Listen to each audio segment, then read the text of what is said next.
आप देख रहे हैं प्रवासी संदेश। यूपी के बदायूं में हुई 2 मासूम बच्चों के कत्ल की खबर जिसने ही सुना कांप उठा। साजिद और जावेद नाम के 2 आरोपियों ने 3 सगे भाइयों पर उनके घर में घुसकर जानलेवा हमला किया, जिसमें 2 मासूमों की मौत हो गई जबकि एक जख्मी हो गया। इस हत्याकांड के बाद यूपी पुलिस ने साजिद उर्फ नावेद को एनकाउंटर में ढेर कर दिया और दूसरा आरोपी अभी फरार है। वह भी कितने दिन फरार चलेगा, किसी न किसी दिन उत्तर प्रदेश पुलिस के हत्थे चढ़ ही जाएगा। एनकाउंटर में वो मारा जाएगा, लेकिन क्या एक जावेद के मार दिए जाने से देश में इस तरह के उन्माद खत्म हो जाएंगे? एक जावेद मारा जाएगा तो दूसरे पैदा होते रहेंगे। इसलिए इस समस्या के मुकम्मल इंतजाम होने चाहिए। इस समस्या के निदान के लिए आइए सुनते हैं उच्चतम न्यायालय के विख्यात अधिवक्ता और राष्ट्रवादी विचारक अश्विनी उपाध्याय को। उत्तर प्रदेश के बदायूं में बाल काटने वाले साजिद ने 2 भाइयों आयुष और आहान की गला काटकर हत्या कर दिया। जब तीसरा भाई पीयूष उसको बचाने आया तो पीयूष पे भी हमला कर दिया। वो भी लहूलुहान है और हॉस्पिटल में भर्ती। जब से ये बदायूं में घटना हुई है उसके बाद जो राष्ट्रवादी हैं, नेता, अभिनेता, लेखक, बुद्धिजीवी, पत्रकार, कलमकार, मठाधीश, ये सब लोग उस वीडियो को शेयर कर रहे हैं, फेसबुक पे, ट्विटर पे डाल रहे हैं, व्हाट्सएप पे शेयर कर रहे हैं। कुछ लोग कह रहे हैं जागो हिंदू, जागो हिंदुओं, इकट्ठा हो जाओ, हिंदुओं इकट्ठा हो जाओ। और जो गांधीवादी, अंबेडकरवादी, साम्यवादी, लोहियावादी, समाजवादी, सेकुलर, लिबरल नेता, अभिनेता, लेखक, बुद्धिजीवी, पत्रकार, कलमकार हैं, वो शांत होकर बैठे हुए। अब 2-3 दिन ये घटना चलेगी। हो सकता है कि टीवी में डिबेट भी हो जाए, सोशल मीडिया पे तो चलती रहेगी, अखबार में 2-4 बार और कहानी इसकी छपेगी, उसके बाद शांत हो जाएगा। फिर अगले हफ्ते कहीं और गला काटा जाएगा, क्योंकि गला कटने की प्रक्रिया हर हफ्ते होती रहती है। कभी राजस्थान में गला कटता है, कभी महाराष्ट्र में गला कटता है, कभी दर्जी का गला कटता है, कभी नाई का गला कटता है। अब ये 2 बच्चों का गला काटा गया। गला काटने वाला ऐसा भी नहीं भाग गया। गला काटने के बाद उसने बच्चों का खून लिया, अपने चेहरे पे लगाया और लगा के वहां खड़ा रहा। फिर भीड़ ने उसको पकड़ा, पुलिस आई, उसको लेके गई। सवाल यह है कि क्या ये तू मैं करना, आरोप प्रत्यारोप करना, नूरा कुश्ती करना, बतौलेबाजी करना, यही इसका समाधान है? क्या सोशल मीडिया में वीडियो शेयर कर देने से जब जब ये घटना घटेगी और जागो हिंदू जागो, जागो हिंदू जागो, ये कहने से ये घटना ठीक हो जाएगी? हम इस समस्या के मूल कारण पे क्यों नहीं जा रहे, अस्थायी समाधान पे क्यों नहीं जा रहे? आखिर इस पे चिंतन क्यों नहीं हो रहा है कि ये जो नफरत की आग ये बढ़ क्यों रही है? क्या कारण क्या है? वो कौन सा स्कूल है जहां ऐसी नफरत सिखाई जाती है? किसी भी व्यक्ति का व्यवहार इस बात पे डिपेंड करता है, आंखों से वो क्या देखता है, कान से वो क्या सुनता है, मुंह से क्या खाता है। अगर आंखों से बच्चा बचपन से ही देख रहा है, कभी मुर्गी का गला काटा जा रहा है, कभी बकरी का गला काटा जा रहा है, कभी गाय का गला काटा जा रहा है, कभी भैंस का गला काटा जा रहा है, कभी बछड़े का गला काटा जा रहा है, तो वो बचपन से ही गला कटता हुआ देख रहा है। उसके लिए गला काटना कोई बहुत अलग बात नहीं है, सामान्य बात है। जानवर का गला काटता हुआ देख रहा है तो ठीक है, गुस्सा आएगा तो इंसान का भी गला काट देगा। बचपन से वो कान से सुन रहा है, ला इलाहा इल्लल्लाह, अल्लाह के अलावा और कोई भी इबादत के लायक नहीं। बचपन में 5 बार, बचपन से ही 5 बार दिन में सुन रहा है कि न राम पूजा के लायक, न कृष्ण पूजा के लायक, न देवी जी पूजा योग्य है, न भगवान महावीर पूजा योग्य है, न गौतम बुद्ध पूजा योग्य है, न भगवान शंकर पूजा योग्य है, न भगवान विष्णु पूजा योग्य है। इसका मतलब क्या हुआ? हिंदू, जैन, बौद्ध, सिख जो कुछ करते हैं, जिनकी पूजा करते हैं, ये बिल्कुल गलत है, वो पूजा योग्य नहीं है। और वो बचपन से सुन रहा है ला इलाहा इल्लल्लाह, और एक बार नहीं, दिन में 5 बार सुन रहा है, लाउड स्पीकर के जरिए सुन रहा है। तो स्वाभाविक सी बात है, बड़ा होगा तो राम के भक्तों को, लक्ष्मण के भक्तों को, या कृष्ण के भक्तों को, देवी जी के भक्तों को, शंकर के भक्तों को, विष्णु के भक्तों को वो पसंद नहीं करेगा, क्योंकि तो बचपन से सुन रहा है ना ला इलाहा इल्लल्लाह। इसलिए मैं कहता हूं, दल गुलामी छोड़िए। ऐसे ही गला कटता रहेगा अगर हमने कानून नहीं बदला, व्यवस्था नहीं बदली। और जिन नेताओं के भरोसे आप घूम रहे हैं ना, ये 25 साल के बाद आपके बच्चों को बचाने नहीं आएंगे, फिर आपके बच्चों का भी गला कटेगा। ये जिन लेखकों के, बुद्धिजीवियों के, पत्रकारों के, कलमकारों के भरोसे आप घूम रहे हैं ना, जिन न्यूज एंकरों के भरोसे आप घूम रहे हैं, जिन मठाधीश के और महामंडलेश्वर के कथावाचकों के भरोसे आप घूम रहे हैं, ये 25 साल के बाद आपके बच्चों को बचाने नहीं आएंगे। आपके बच्चों का भविष्य केवल और केवल आज का कानून बचा सकता है, बस। ये जिनके साथ आप घूम रहे हैं, जिनको आप देख रहे हैं, ये 25 साल के बाद सब रिटायर होकर अपने अपने घर में होंगे। आप भी अपने घर में होंगे, लेकिन जिनकी आप जय जयकार कर रहे हैं, ये भी अपने घर में होंगे।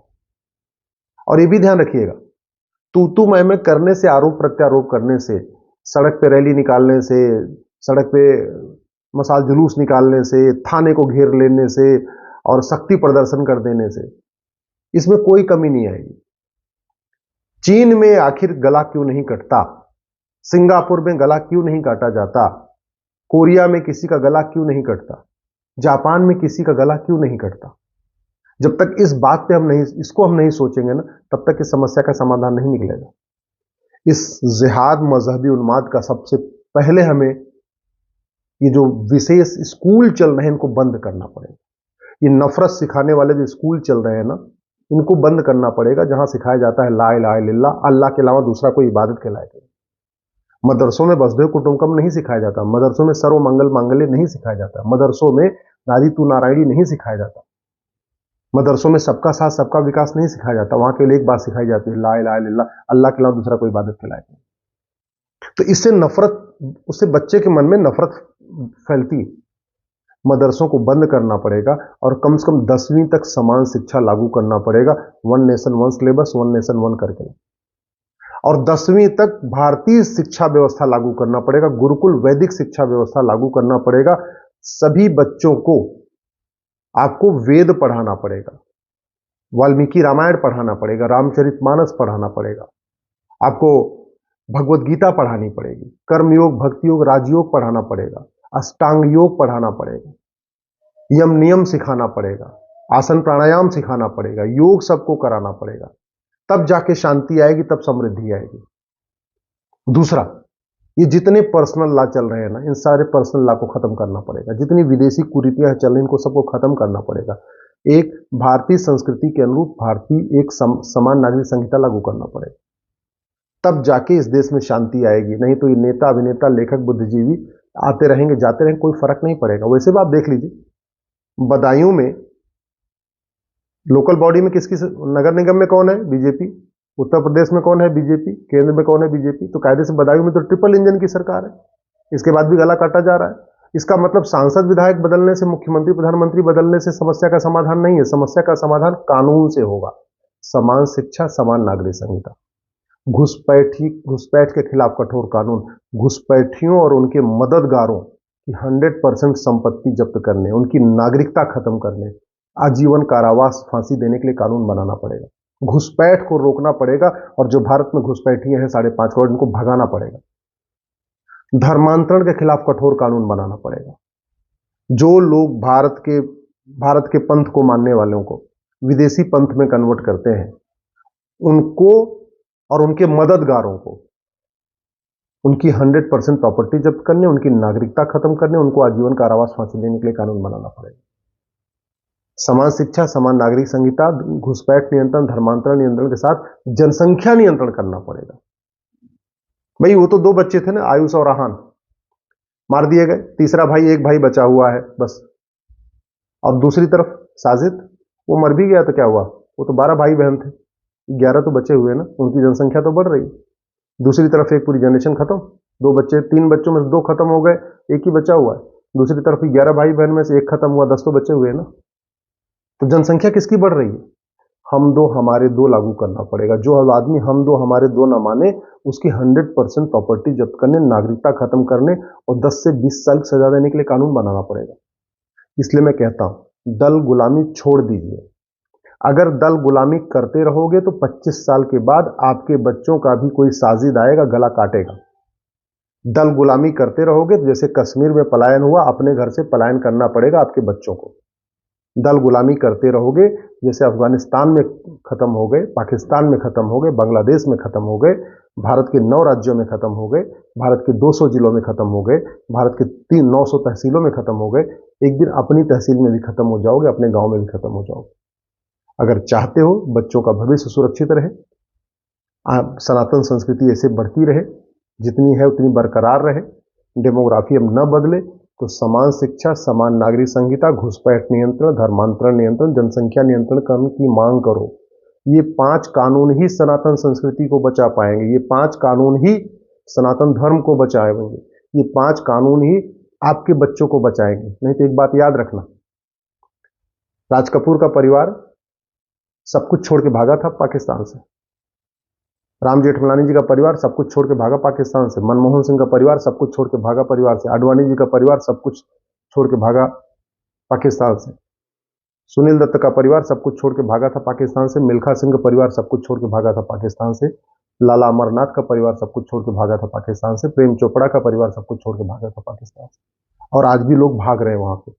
आप चाहते हो कि आपके बच्चे भी ऐसे भागे, तो आराम से दल गुलामी करिए, नेताओं की जय जयकार करते रहिए, बढ़िया मस्ती में रहिए।